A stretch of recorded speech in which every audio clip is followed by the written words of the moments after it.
Please stop hoping Kent will come back for family events. Today is my younger brother's wedding, and his fiancée, Grace, has just confronted me in front of everyone. Her voice was so loud that the entire room heard it. It felt like a sharp knife cutting through me. I was happy for my brother, but now, I'm standing here feeling humiliated in front of my family. Her words hit me deeply, leaving a pain that spread through my chest and body. The cheerful atmosphere of the celebration seemed to disappear, replaced by a heavy, uncomfortable silence. I wondered if I was the only one feeling this way or if the other guests were now judging me too. It felt like their cold stares were piercing through me, silently agreeing that I didn't belong. You shouldn't be here, you don't really fit in, Sarah, Grace said sharply. Her eyes made it clear, she thought I was a burden, someone with no place at this wedding or in their lives. I wanted to speak up, to defend myself, but the words got stuck in my throat. Anger, sadness, and frustration swirled inside me, too much to handle. My chest felt tight, and my legs started to shake. As much as I wanted to deny it, her words made me question myself. Had I relied too much on Kent over the years? Without realizing it, had I become a burden to him and his fiancée? Maybe I was causing problems between them, but even if that were true, did she have to say it like this? Grace's words weren't meant to help, they were meant to hurt. I understand, I finally said, my voice sounding strange and weak, as if it belonged to someone else. That was all I could manage to say. I stood up slowly, trying to keep my composure. I wanted to stay and watch the ceremony, but I couldn't. The thought of ruining Kent's special day with my presence was too painful to bear. So, I quietly left, holding back the storm of emotions inside me. I took a step toward the door, feeling like I was walking away from my own life. Just as my hand touched the door handle, there was a loud crash behind me. I turned to see that a chair had fallen over.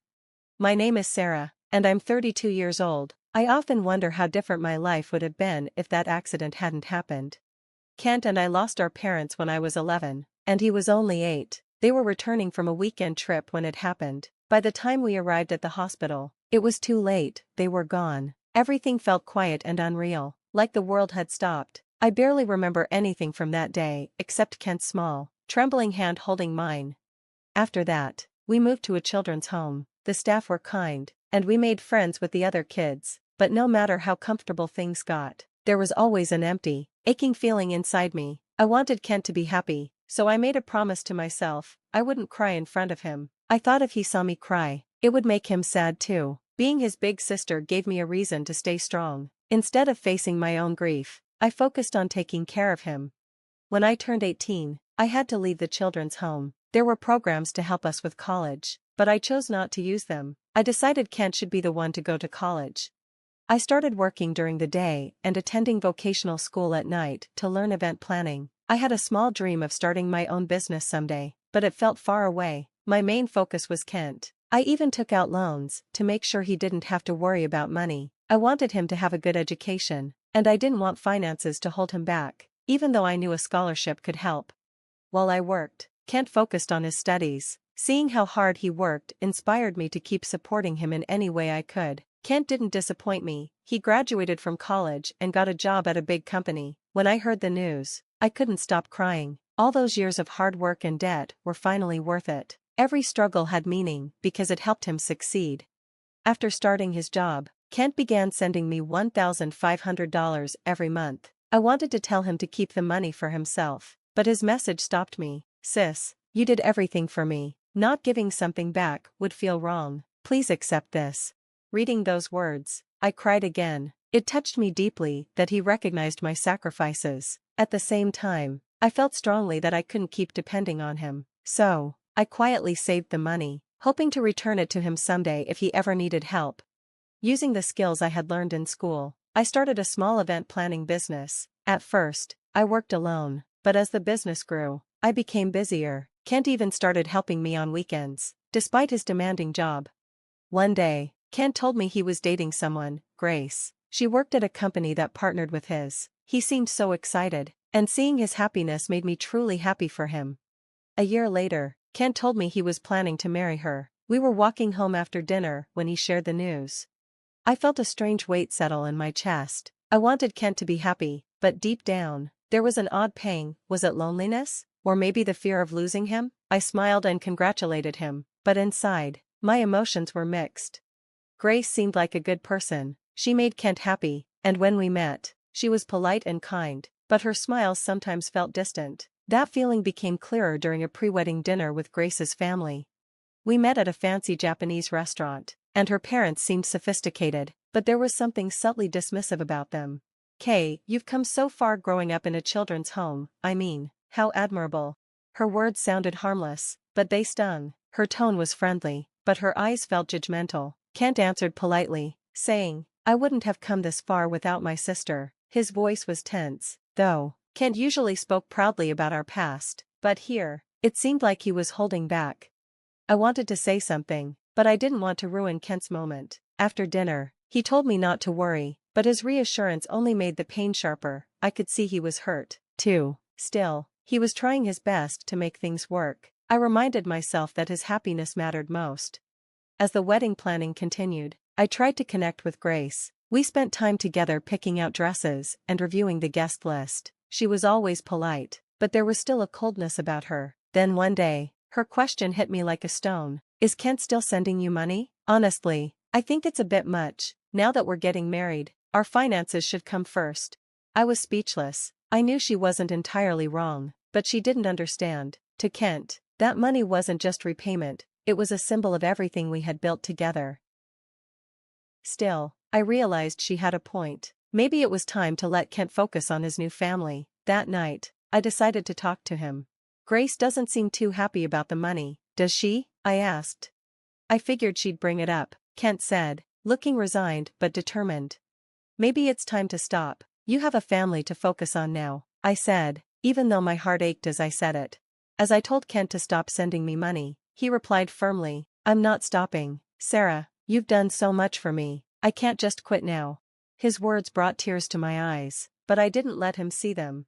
"All right, Kent, I understand," I said softly. I knew that forcing him to stop would only make him more determined. For now, I would let him make his own choice. The wedding day finally arrived, and I did everything I could to support their happiness. Kent's joy was all I had ever wanted, but deep down, I still felt uneasy. Would Grace truly support him the way he needed? The ceremony went smoothly, and as I watched Kent smile, I felt a wave of relief. It gave me peace, knowing that all my sacrifices had been worth it. But during the reception, something unexpected happened. Grace turned to me and said, "Please stop coming to visit Kent."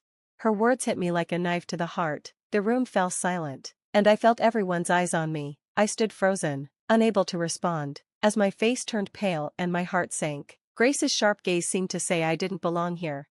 I wanted to say something, but the words wouldn't come. My throat tightened with a mix of anger, sadness, and humiliation. Finally, I managed to whisper the only thing I could, "I understand." My voice sounded distant and unfamiliar. I struggled to keep my composure and turned to leave quietly, not wanting to cause a bigger scene, but just as I reached for the door, there was a loud crash. I turned around to see Kent standing, his face filled with anger. "Grace, do you even know what you just said?" he demanded.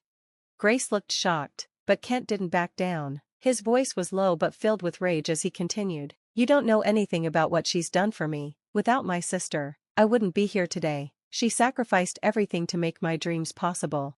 The room was dead silent as his words rang out. No one dared to interrupt. "I send her money every month because it's the least I can do. It's not charity, it's respect and gratitude." Grace stood frozen, her face a mix of shock and fear. The guests began murmuring, and one by one, my family and friends started speaking up. "I've known Sarah my whole life. She's always put others before herself," someone said. Others nodded and added their own words, sharing how I had supported Kent through everything. The guests began voicing their support for me, reminding everyone how much I had done for the family. Grace's face turned pale as their words grew louder. Then one of Kent's colleagues spoke up. "Honestly, Grace can be difficult at work. She's known for her sharp tongue." Another colleague added, "It's true, she's often overly harsh and pushes others down."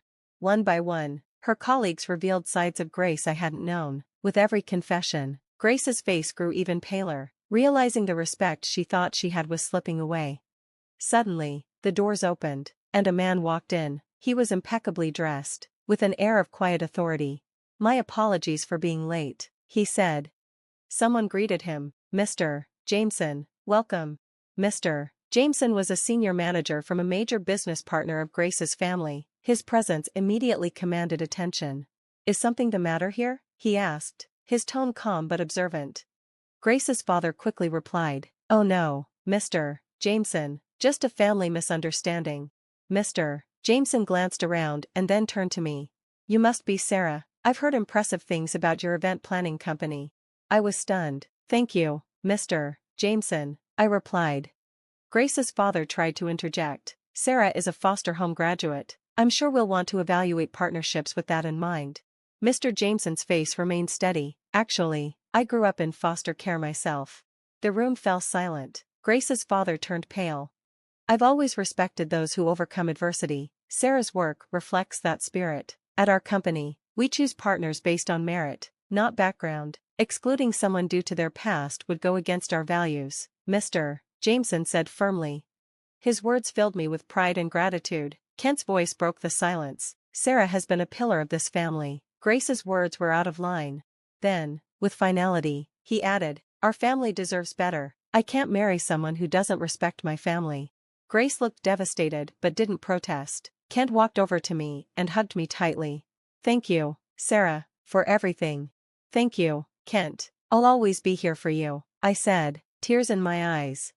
That moment marked a new beginning. Over time, my business grew with Mr. Jameson's support. I became known for my dedication and creativity in event planning. Kent eventually joined me as my business partner, helping us take on new challenges.